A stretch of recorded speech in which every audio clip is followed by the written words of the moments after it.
Welcome to Baseball Biz on Deck. I'm Mark Carbonette. Of course, with me is Mr. Matt Germain.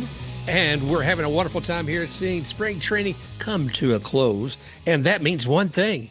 You get a day or two before the big opening day. Hey, Matt, are you getting ready for it, my friend? I am. I haven't gotten any hot dogs prepped, but I'm starting to conjure up what kind of snacks I want to have for the first day and the first game that I get to watch in full.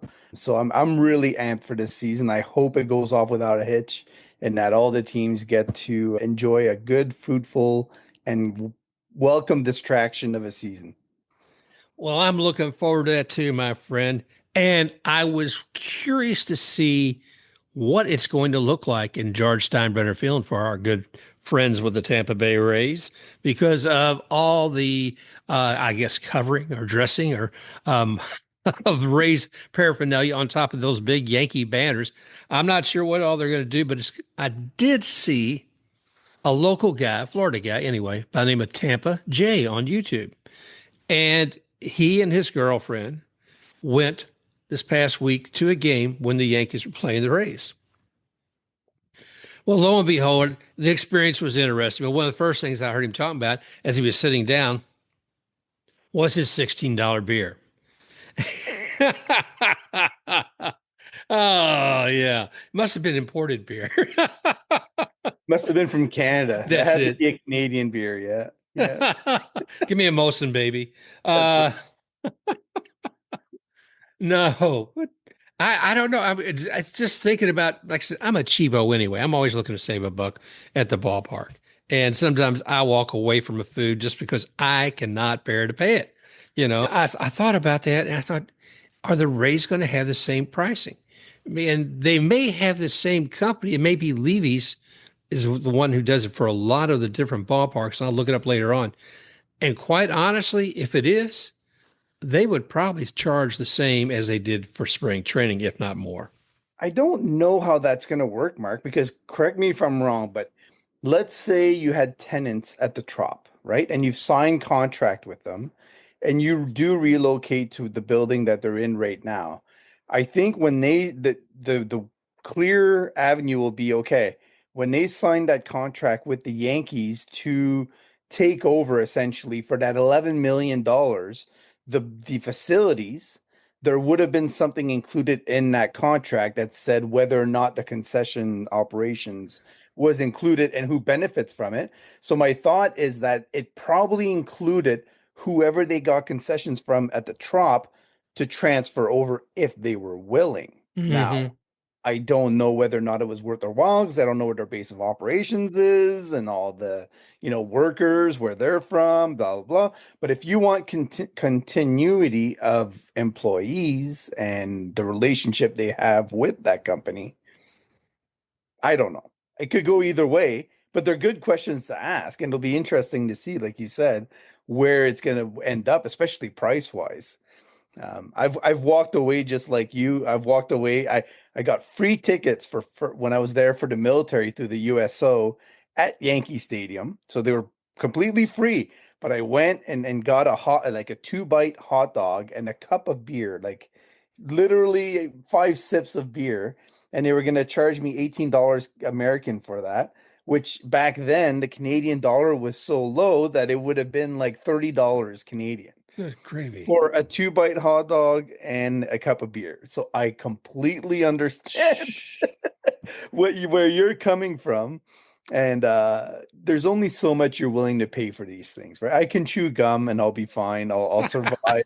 I might lose a half a pound during the game and I'll come out on top. Oh gosh, yeah. I don't know. I may find myself sneaking a bologna sandwich or a PB and J in there, but I was known years ago going to a theater and sneaking little Miller beers into pockets of a big heavy uh, camo coat, but that's a whole other story for another time. Misspent youth, brother. You Misspent youth. laugh, but that's the way I grew up. We used to go to the Olympic Stadium in Montreal, and my dad would literally bring a cooler full of food, and we Yeah. would get $1 tickets in the stands and the outfield. We were a family of seven. We'd sit out there, and had all the food laid out, and there was sandwiches being thrown around. Sometimes we even stopped at a restaurant where back then you could get like a hot dog for 50 cents. We would pile up the hot dogs in there and bring them in, and it was allowed. So yeah, I still remember too when I went to Baltimore to watch the last game Jeter played there. There was a guy sitting about, 5 or 6 rows aside from me, and he had almost like a trench coat looking thing. And he would flip open the trench coat and he had like 3 hot dogs in. Then he had snuck in and he would take one out, and he looked to be enjoying it so much, and it was wrapped in that aluminum foil and it was still warm probably. And I was like, man, how much did he pay for those? He might have even made them at home. And I was like, oh, that's the way to do it. It really is. I guess if he had a big enough trench coat, he could have been there hawking some, on the side. You Oh, gotta have dreams, Mark. You gotta that's have it. dreams.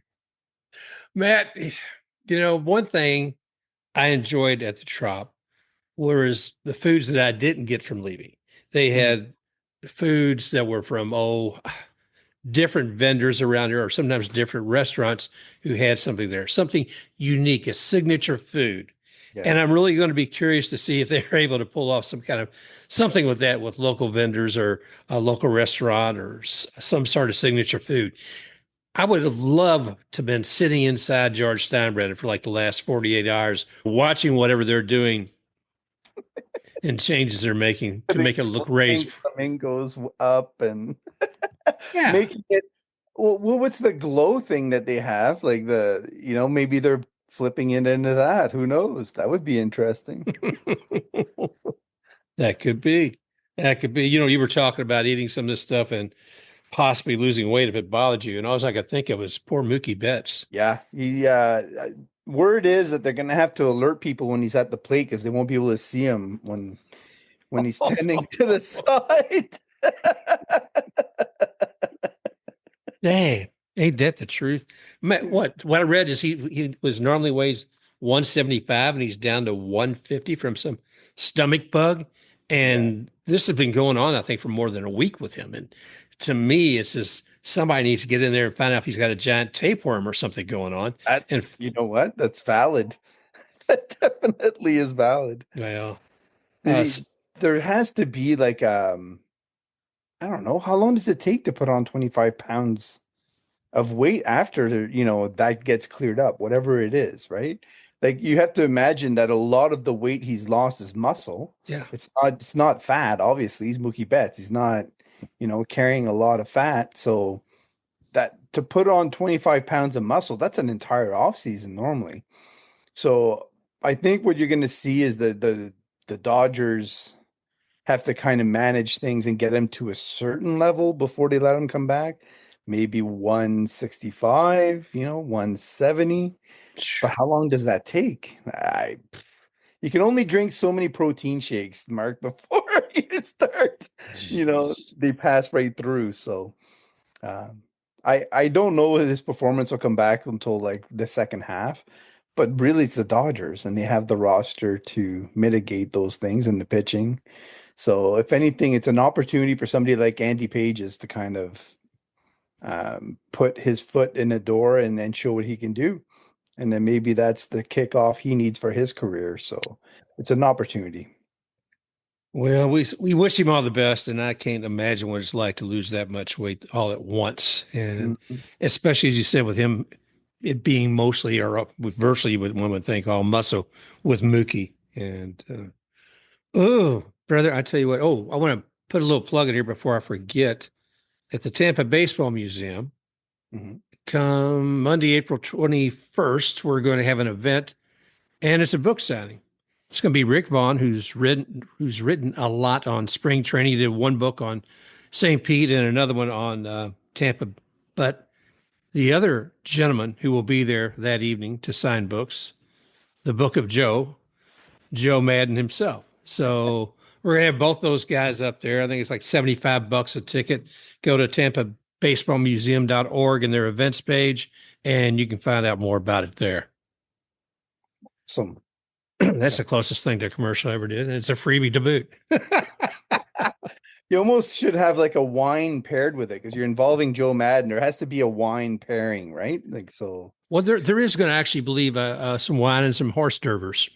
Those horse divers, they're going to have those there as well. So I know. I've heard Joe talk wine, and I think he spent like 20 or 25 minutes going through his like, you know, a couple of wines that he had tried recently or whatever, and the depth that he went into in terms of like explaining everything about the wines that he was it's not just like this, stick your nose in the glass and that's it. He's somebody that will like really passionately talk about wine and is involved in it. So I don't know if a lot of people know that, but he's kind of he's an odd character.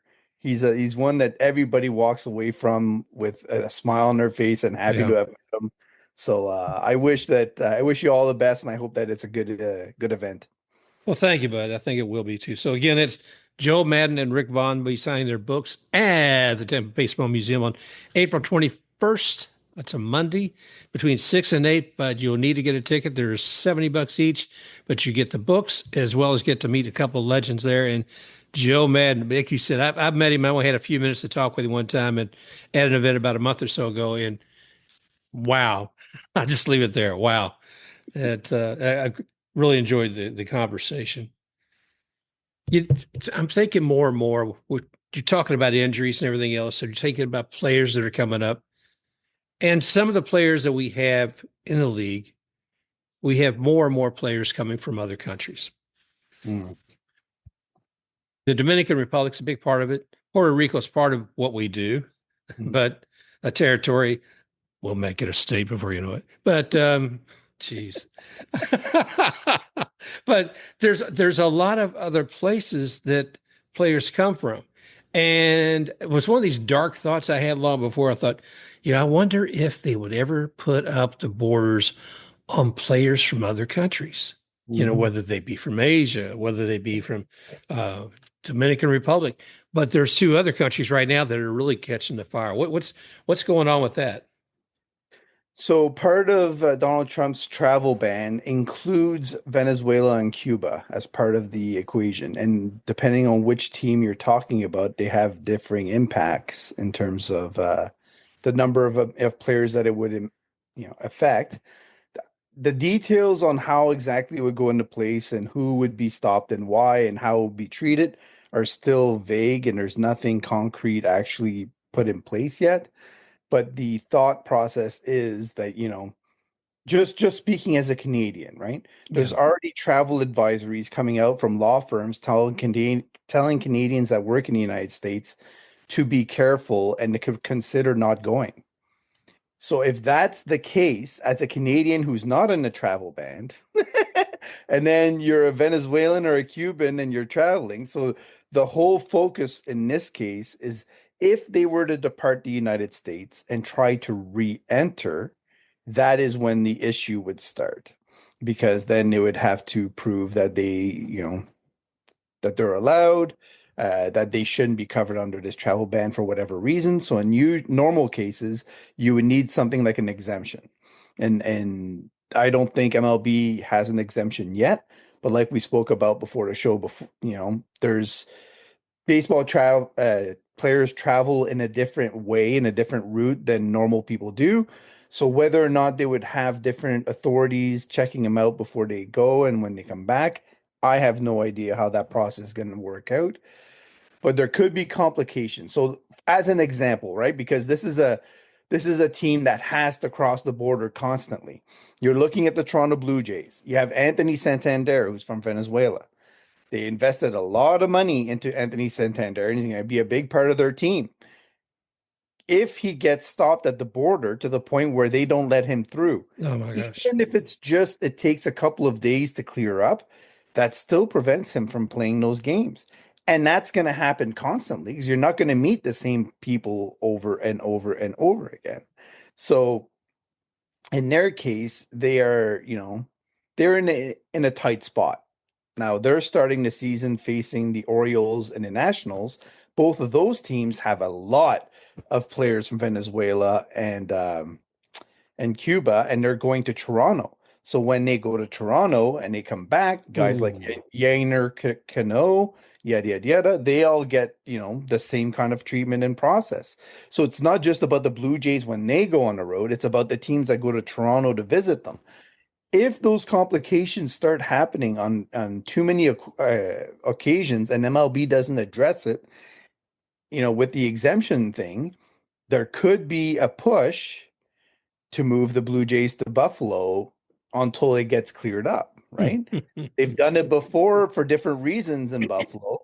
So, they'll say there's a precedent of them playing games there. It shouldn't be a big issue. So that forces the issue to get them across the border at that point so that you're doing away with that entire problem. I don't know exactly that. Honestly, there's no clear details about this whatsoever and how big of a factor it's going to be. A lot of these players do go home on occasion or they do visit places, go travel elsewhere, not just home. They could have I don't know, the All-Star break comes up and they go away for a vacation, they come back, whatever the case, right? And those issues could pop up again. So the question is, at what point is MLB going to address this? And I don't think they're the only sport. You're talking soccer, you're talking a lot of different, events that take place in the United States. I'm sure there are sporting events of all kinds, whether it's basketball, whether it's baseball, it's just endless ways you could look at it in terms of how that is going to impact the flow of people in and out of the United States. So, yeah, it's going to be a crazy time, Mark. Well, let's talk about the greasing of palms, okay? We're going to Mhm. talk about how that happens. Yeah. I like it. And we're going to talk billionaires. I mean, there's 30 Major League Baseball teams. Not all of them are billionaires, but probably about 25 of them are. And there's probably just a few that may just have, I only have 800 billion. I can't quite get there. I'm working on Yeah. it, but daggone it. So these guys have certain interests that you and I probably don't. and, um, but the thing of it is, there's so much going on right now. You and I were talking about potential owners of the Rays. We talked about DePartolo and having the family and him Mhm. getting geez, I can't even think. Pardon. Pardon. Thank you, sir. Getting a pardon from Trump. So you see things like that going on. And we're going to talk in just a moment about Jackie Robinson Mhm. on MLB, but you see these sort of things happen. And it's not surprising because you can see where MLB will acquiesce to whatever comes out of the administration because there's been something they've been able to ride on for a long time. And if Mhm. somebody in federal government wants to come after them with it, they can. We're talking about the reserve clause. We're Yes. talking about, whether or not basically free market doesn't really exist in baseball because you have arbitration for X number of years before you can really set what you're worth and establish that yourself. So that is control that Major League Baseball owners have had since forever.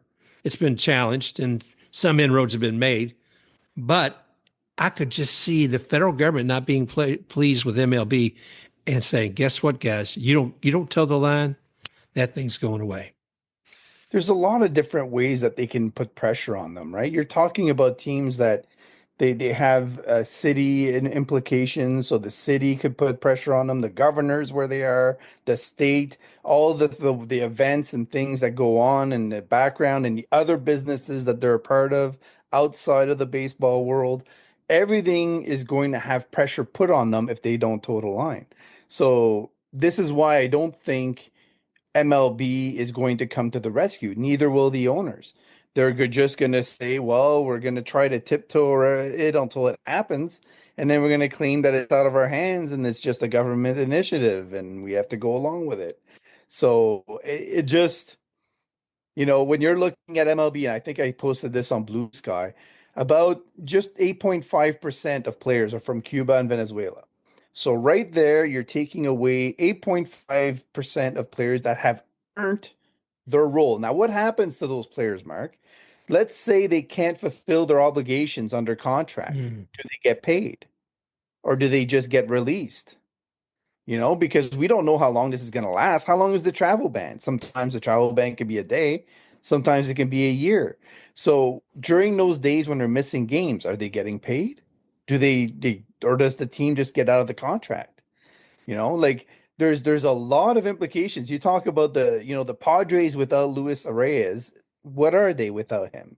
The Jays without Santander. Yet there's a lot of stars across Major League Baseball that are going to literally crush their season hopes of those teams because of the amount of investment that went into them.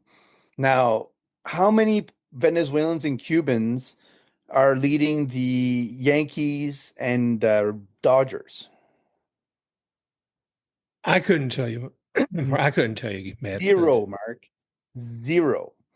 Who does Major League Baseball want in the World Series every year? Boy, Yankees and Dodgers looks pretty good, right? You know? Right. So what I'm saying is there's no pressure on them. All the other teams can go crumble all they want and cry and complain. Major League Baseball isn't going to care less because they have who they want in the main interest. So the main teams that they want to be competing for the World Series every year, they're still well off without those players being active. So then you mentioned, the Dominican Republic as well. What if they get added to a travel ban at some point, right? And I don't think politically that's going to happen, to be No. quite honest. But, because they're in a different realm. But we say that, and then I look at how we're treated in Canada as you know, so if a travel ban were to come in place for Canada, what happens to Vladimir Guerrero? What happens to all these players? Freddie Freeman suddenly becomes a big piece for the Dodgers and a lot of other ones, right? So I think he has dual citizenship, so he's probably fine. But Well, anyways, all that to say that none of this is productive when a league is trying to put the best product on the field and wants to say that they are you know, collecting the best talents of the world to have put them all on one stage.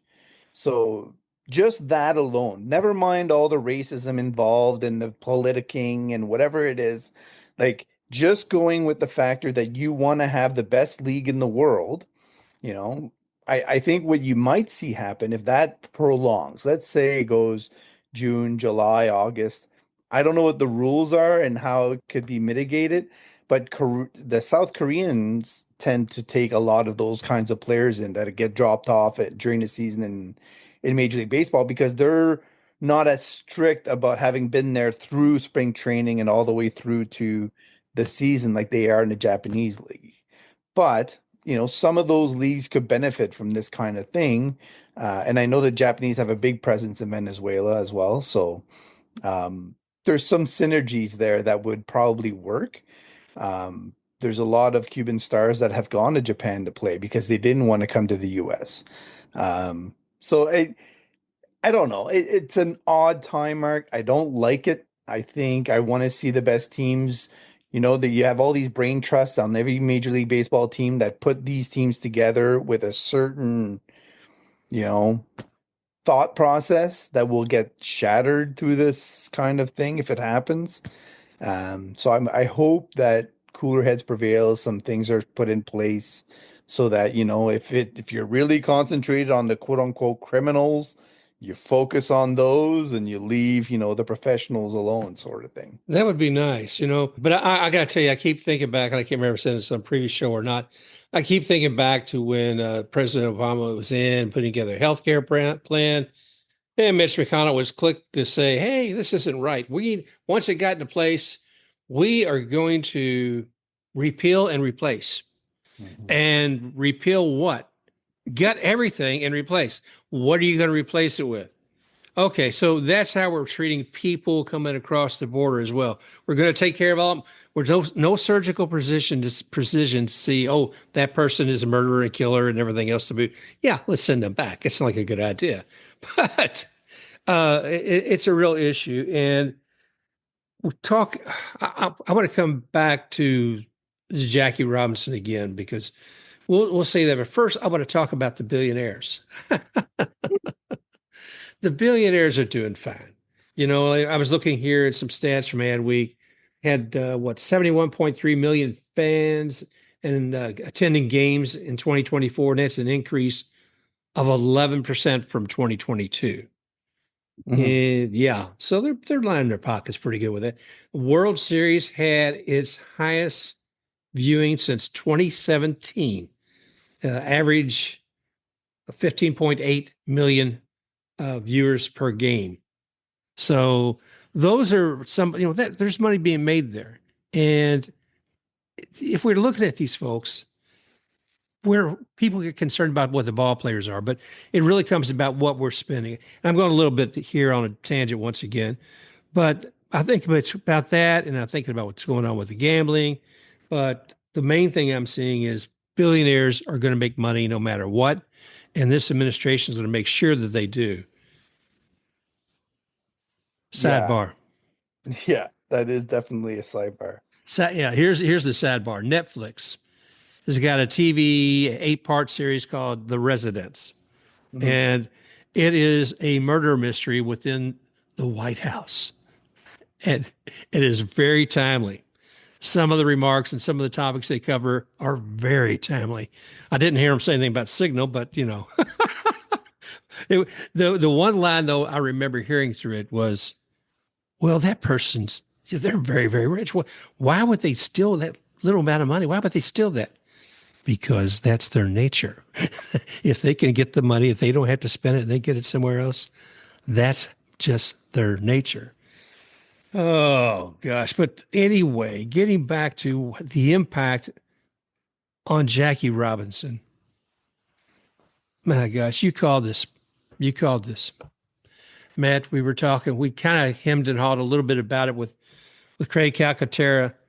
And then you last week put it down and said, they might not do Jackie Robinson Day, Mark. I said, no, come on, Matt. But in the back of my head, there's another guy saying, yeah, he's probably right. So I don't know what they took down the daggone page and MLB took down the page on Jackie Robinson with the diversity. And after Craig Calcaterra called him out on it, guys, Mhm. check him out, his newsletter, Cup of Coffee. It's something to see and stay in tune with. But the ugliness that came from this, what they came back and they put it back up. They just removed some of the diversity language on Jackie in that page. Tell me what you're seeing in this most recent Forbes article that came out. Well, it's just basically a confirmation that just like us, they don't know whether or not it will actually, be have the plug pulled on it. But the all indications are that it's in serious jeopardy, Yeah. and that, because of the language, and I think we pointed to this last week, where you say the language of exactly how you read it out on that show basically stated that you're not supposed to put that kind of energy out there anymore. So it's completely DEI centric, and so they're not going to allow it, and they're not going to promote that kind of stuff anymore. So if that's the case, you can't have Jackie Robinson Day. You can't have Roberto Clement. There's a whole bunch of different events that are involved in this too. It's not just the Jackie Robinson Day. I just don't know how, like, marketing and spin wise you're going to manage that. Now, they were able today to spin a reporter being brought into a conversation for dropping of bombs and spin it to the point where they say he hacked his way in. So the spin is always there to be had. It's just a matter of how they're going to decide to shovel it towards the masses so that they get to chew on it and decide what it tastes like. So I'm really curious to see how that's going to happen. I've told you, I think it'll go a step further. I also think they're going to unretire the number, which is a whole different ball of Yeah. wax. But you know, they may get away with that one because I don't believe there's any DEI language to it. But I haven't dug in enough on that part to know for sure that there isn't. So if there is, then it will be attacked by the powers that be. Um, yeah, You know what? Like, and all of it is sad. Um, I think it's fixable though. Like this is going on. This is being brought forward. This is being done, and the intents are not productive, and No. they're not things that are making the world a better place. And I think eventually, if the right kind of people come into place, it's a quick bounce back to kind of get it right again, right? Like, so I'm not thinking that this is a permanent move. I think this is a temporary, we've kind of gone too far sort of thing. Yeah. And then eventually it comes back maybe in a different way, but in a reflection of the importance and the impact that things had on the world. Well, I'll be curious too to see if Ken Griffey Jr. has anything to say about this because he's the guy who got this all started. He's the guy who went to Bud Selig and said, "Hey, I'd like to wear 42 in the summer," and they said, "Well, I think Selig said, let's check in with Rachel Robinson. If she's okay with it, I'm okay with it." So here's a question, Mark. We've seen, oh man, I don't even want to go here. This is another dark moment. I'm sorry in advance. We saw we saw Colin Kaepernick take a knee, Yeah. and we saw the results of that.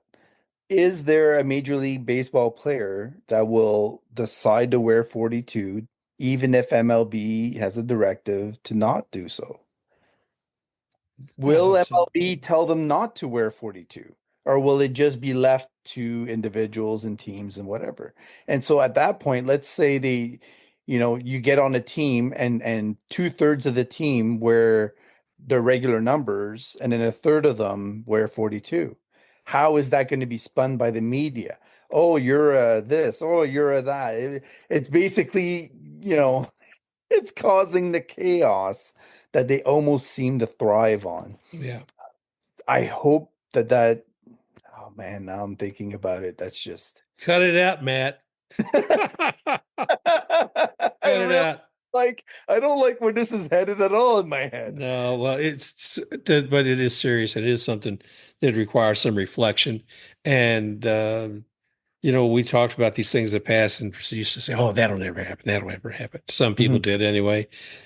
But some things have come to fruition that are spoiled, stinky fruit, and it just you got to stay strong, folks. Got to back the people, and I need to get it, man. I need to get a hat, have not a team logo. I need to have the number 42 right here and wear that all the time. There must That's be something out there like that. There must be. there should be something. There should be a groundswell. Some marketer out there should be picking up on this, Mhm. and we'll see. Well, let's get to something a little less important and talk about the AL East. Yeah, I think so I had a long conversation today with somebody, and he was trying to educate me on why the Yankees are still going to be a powerhouse in the AL East, and we had a conversation back and forth. Like there are pathways of the Yankees winning the AL East again. I don't want to say that it's an outright they will never, have a shot at it. I just think the road to that is a lot harder than most things, are pointing to so far. I'm pretty well educated on what they have in their system, just because, in all the leagues that you play, their prospects always seem to fly off the shelf a little bit quicker than everybody else's because they've been glorified a little bit. So like I don't know how many. I think I won two of my leagues last year because I traded Jason Dominguez, and they were giving me like four or five different players that, really benefited me a lot. So like I like to capitalize on that kind of passion. So so the Yankees are an interesting case because here's the equation that we have, right? Just in broad terms, right? So you lost Juan Soto, you know that Giancarlo Stanton doesn't have any elbows, and you lost Gleyber Torres, right? So three of their four best bats. I think it's 73 home runs total. A lot of their heart of their production. So when Juan Soto and Judge were back to back, obviously that wears down pitching. But it also drove in a ton of RBI Yep. between those three, right? So they carried the lineup outside of Aaron Judge. Now they brought in Paul Goldschmidt, very, very, his record speaks for itself, but also a bat that is slowing, significantly. Can he bring it back? I think Matt Carpenter is the kind of, influx that the Yankee glore and I don't know what else ignited when he got to New York and then he just became a madman for some reason. Can Paul Goldschmidt do the same? I don't know. I have no idea. I just know that the last 2 years his bat has been significantly worse and worse, and to the point where the Cards, I think, were glad to move on. So that's an indication of what they can expect from him. He's still a good leader. He'll still be a good presence in the lineup, but Cody Bellinger, I think, is the bigger addition that people are counting on to have a really big impact offensively. He's an extremely volatile player. You're talking about, MVP, get him off my team. MVP, get him off my team. Like it could go either way. Like we really don't know what he's going to do. Yankee Stadium will help him out. But so we'll put it out there. Okay. But you're taking Cody Bellinger and your Juan Soto. Yeah, that's a big loss. And then you go down to everybody banking on Jazz Chisholm repeating as like having a great, outstanding season. It's possible. It's sure. So let's just say they have a hole at third base. Jason Dominguez has a lot of pressure in that field. So my argument to him was more focused on the starting pitching.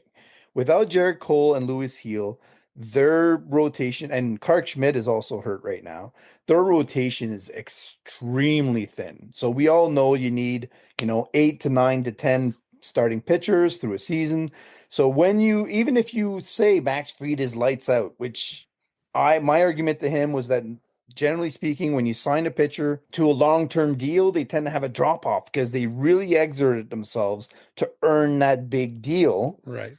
They tend to get injured or have bumps in the road that next year because they're so worn.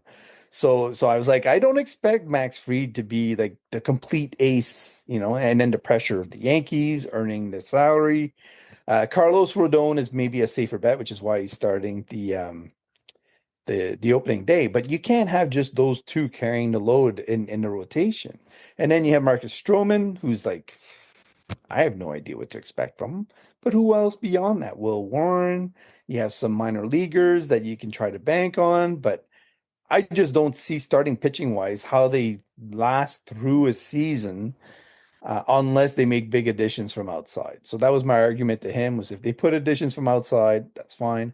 They always seem to be able to build a pen, but that's the Yankees in general. So when I look at that and I'm thinking the lineup is going to struggle, the pitching is definitely going to struggle, starting pitching wise, from the third spot through the fifth. I just a little bit above 500 is probably what I'm looking at. So that's what I'm saying right now. And then you could argue maybe as much as 88, 89 wins if you're really strong on them. But some people are predicting 94 wins. And I'm like, they're not even close to 94. So, and then we've done the Red Sox. So I'm not going to recap them. We've done them a lot. I think they have a few injuries. They have 5 pitchers that are on IL right now, Brian Bello and a couple of other ones, Lucas Giolito. But I think what people underscore is the triple A depth that they have pitching wise, including an X-ray Cooper Criswell, who's did great for them last year. They're underrated and they're steady, fifth, fourth starter guys that'll be able to chip in whenever they need them. That is what the Yankees are missing.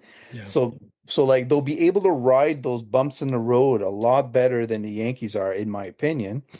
And then you get down to the Orioles, they're back to like the Yankees thing because they had that injury with Grayson Rodriguez, where you're like, they're off kilter now pitching wise. But Zach Eflin and Charlie Morton are such great leaders, Mm. such steady presences that I don't think it rocks them to the point where they completely fall off the map. I just think it takes them a tick back, right? That's just my personal opinion. Position player wise, they might be one of the best teams set up. Having said that, Gunnar Henderson has an injury. So there's a big proponent with the Orioles of all their young core guys taking that next step forward and having made the adjustments and then proving that they can rise to the occasion, right? That's the feel that I get with the Orioles. Um, their system has been a little bit thinned because of the pushes that they made. They traded some guys to the Marlins, they traded some guys here. So now they're like at that point where they're like the guys they bring up, they're not guarantees like they used to be. They're more like, oh, okay, we think they're going to be able to fill in the role, and we'll see. Sometimes it'll be a gem, sometimes it'll be a dud. Dylan Beaver is an example, or I know they have a really talented catcher that they want to bring up. He plays a little bit of first base as well. So they do have some pieces they can kind of focus on and bring in to help. But their pen, I think, is going to be the big boost because they're getting some guys back. Bautista is one. So him and Yainer Cano should be able to rock it back there. And Andrew Kittredge, when he comes back Yeah. after, the All-Star break. So that's the Orioles. I think they'll be able to ride out. I put them in the middle of the 80s in terms of wins, maybe a little bit 87, 88, based on what we see right now. The thing is, we don't know how much they're going to invest on the team when they get towards the trade deadline. They have the room to add if they want it. And then you have the Blue Jays. The Blue Jays, I think we spoke about this, Oh right? yeah. The Venezuela, Cuba thing is going to impact them, the travel in general, where do they play eventually? Do they move to Buffalo?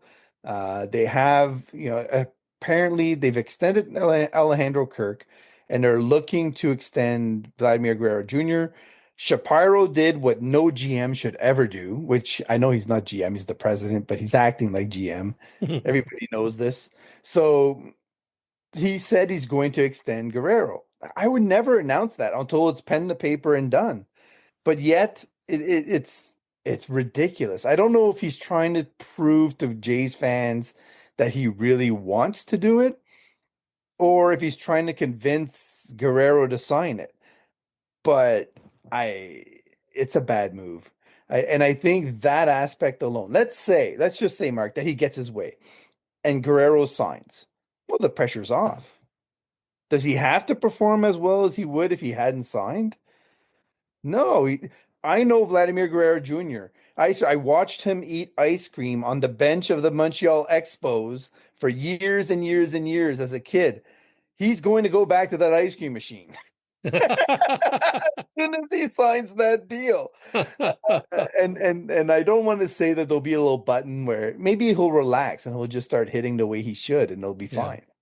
But there is a certain edge that players get in their contract year when they're trying to earn that big deal that might have amped up his performance. What it will do is it'll make them a better destination for in season if they are in contention at all. If they're looking to add at the trade deadline and they think that they want to keep the person around afterwards, maybe they can bank on locking that player up because they have Vladdy signed and Kirk. So that would be kind of the angle that benefits them in that case. Their pitching is still too thin, and they still have some depth in AAA that's lacking. Unlike other teams that go out and sign a whole bunch of guys, like Connor Siebold's a good example for the Rays, or some AAA depth that is MLB ready and is actually going to be there to draw on because like Max Scherzer has a thumb issue. Let's say he drops off for 2, 3 weeks. You're trying to plug in those 2 or 3 starts. I don't think the Blue Jays have the ammunition to fill those holes, and they don't have the assets to trade to go get it. That's the big draw for the Blue Jays. So they're like the kid, crossing their fingers, going, "I hope, I hope, I hope, I hope I don't do this. I hope this doesn't happen. I hope this," and they're just, what we have is what we have. So. That's why I think the Rays are in a great place in the AL East because all those teams and all the issues that I'm pointing out, what the Rays do have is the knowledge that they had basically a 500, season last year, despite a ridiculous amount of issues that they had to work through. That they had no Shane McClanahan, which I know we're gonna, that nerve issue is a little Yeah. bit disconcerting, but it's the best case scenario. So hopefully that irritation goes away. They get him back, by the end of May. They have the depth to deal with it. The big question mark with the Rays is going to be how impactful are the additions of Kim and Jansen? When does Carson Williams arrive? When does Chandler Simpson arrive? What does their outfield perform like? So Josh Lowe, I have some decent confidence can break out this year. I've seen enough in spring where his timing seems to be good. He's healthy. Chris Morel is another question. I have more faith in Richie Palacios probably chipping in and Jose Caballero chipping in, but they'll need to solidify left field regardless, and maybe even center field. So a good option that I started thinking about, the Angels released Mickey Moniak, and looking at the performances of the Rays last year in center field against right-handed pitching, they were the worst in the league, dead last, with Jose Siri and Johnny DeLuca played some and a couple of other ones, but they were dead last. So if you were to look at Mickey Moniak in comparison, I think he had like 30 home runs in the same amount of at bats as the Rays had 18 home runs out of center field.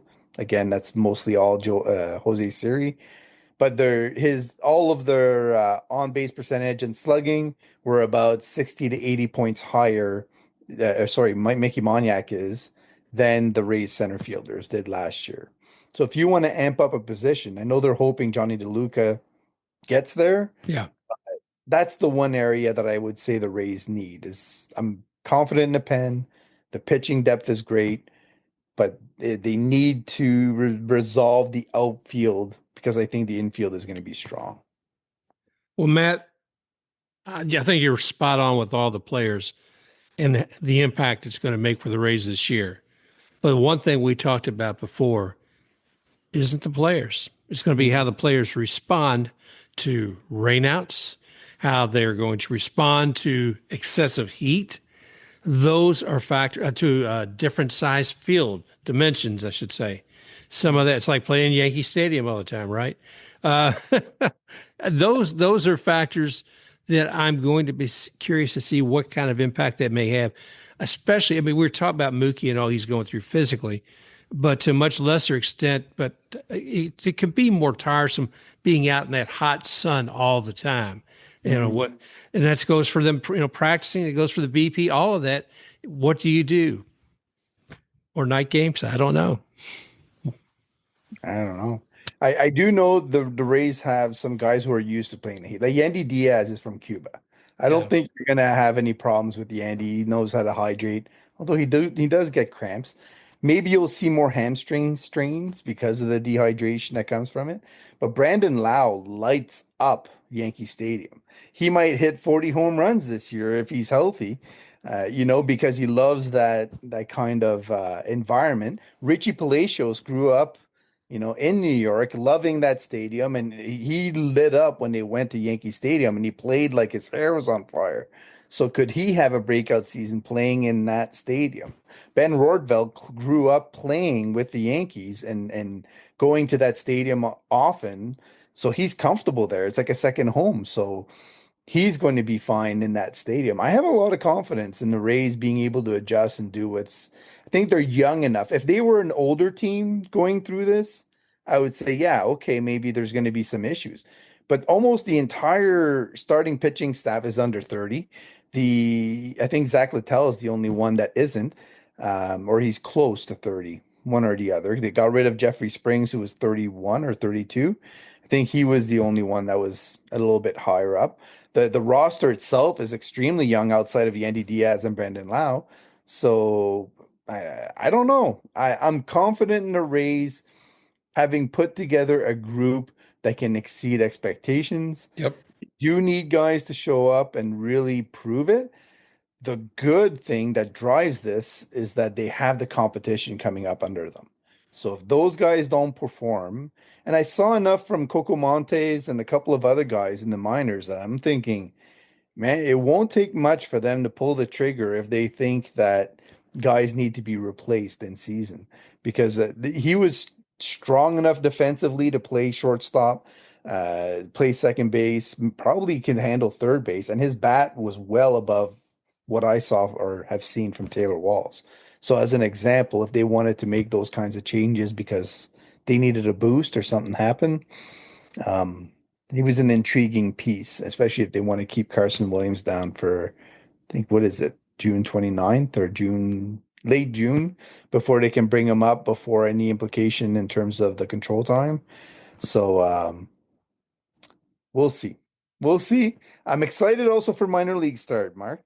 Minor leagues kick off this Friday as well. I think people often overlook that, but the rosters will be set. We'll get to see some of the changes. The sad part of it all is that you also get to see which pitchers are going to be out for the season and which ones are getting Tommy John.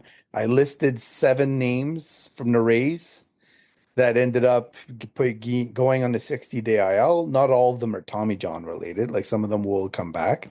I think I've got Tommy John last year and then just be finishing that off. But it's still 7, and Andrew Lindsay and Alex Cook are 2 that Rays fans might have heard before. Lindsay, they ended up getting from the Marlins. So he was one of the pieces they got recently. You get to see some of the talents coming up with the Bulls and in AAA. So hopefully everybody has a stadium near them that they can get to and cheer some of those guys on as well, because they deserve the big crowds. And they do indeed. And like I said, I always like to go to those games too, because I think those guys are hungry. They're very hungry. And I was mentioning earlier about Tampa Baseball Museum. One of the authors, Rick Vaughn, who's going to be there, who's written a couple of books on spring training. One of the things he does this time of year, he goes in for the Gulf Coast League or whatever it is these days, the Florida League, Complex League.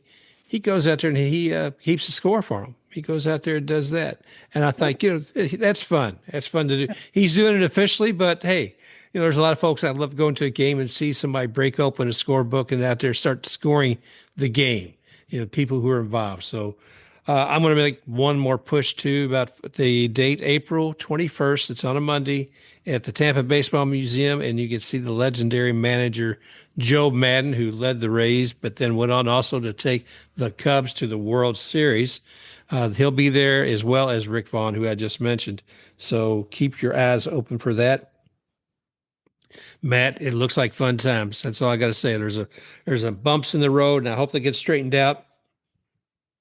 If not, we'll be here to criticize the hell out of them. So that's what we do. We're allowed, right? That's right. As of today, yes. Yeah. Oh, brother. Okay, Matt, thanks a lot, buddy, once again for having a bit of a chat here, seeing what's going on in Major League Baseball. And we hope Mookie gets doing better. My gosh, losing 25 pounds in a few weeks. Okay. Thank you all again for joining us here today on Baseball Biz. Any other last words? The last one I'll throw out is Tim Anderson earned a spot with the Angels. He hit 304 in March. And I think that, like I said, we spoke a while ago, Ron Washington seems to have influenced them. And I think you're going to see a good season from Tim Anderson. So good for him. All right. That's Matt Germain. I'm Mark Corbett. Hope you've enjoyed yet another edition of Raise Up Baseball Biz on Deck. So thanks again. And we look forward to talking with you guys again real soon.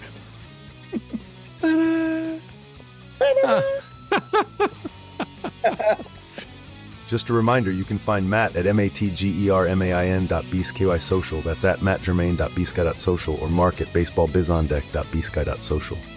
You may also find Baseball Biz on Deck on iHeart, Apple, Spotify, Amazon Music, and at baseballbizondeck.com. Special thanks to XTakeRUX for the music, Rocking Forward.